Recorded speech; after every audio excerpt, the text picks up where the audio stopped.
Okay, how do you get vibrato on the musical saw? Well, first off, you need to know how to bow.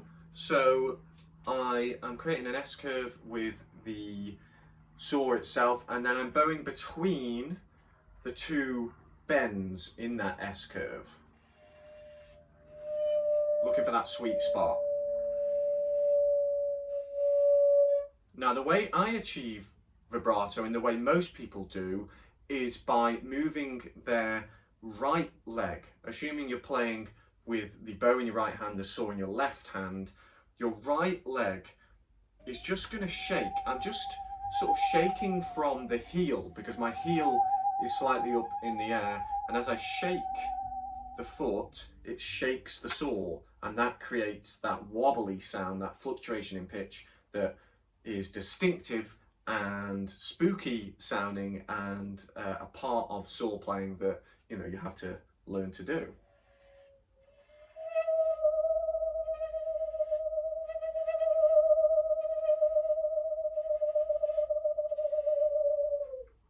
This isn't the only way of achieving the vibrato. As long as you're getting the blade to shake more than it normally would, then you'll get a vibrato sound. I have heard of people shaking the actual saw themselves rather than their leg doing it indirectly.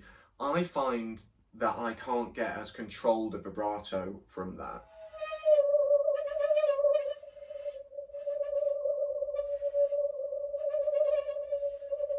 Now, that I haven't practiced it, so you could definitely get much better than that, and people do.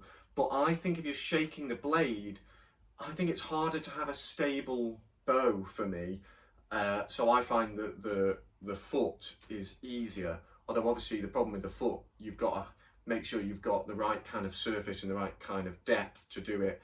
I'm sitting on quite a low chair that allows me to lift my foot up easily. I have heard, or I saw a video rather, of one guy who shakes with his other leg, his left leg. I kind of don't see how that would work, but if it works for you, the important thing is to get this blade to wobble, and that's what's going to give you that fluctuation in pitch, that vibrato.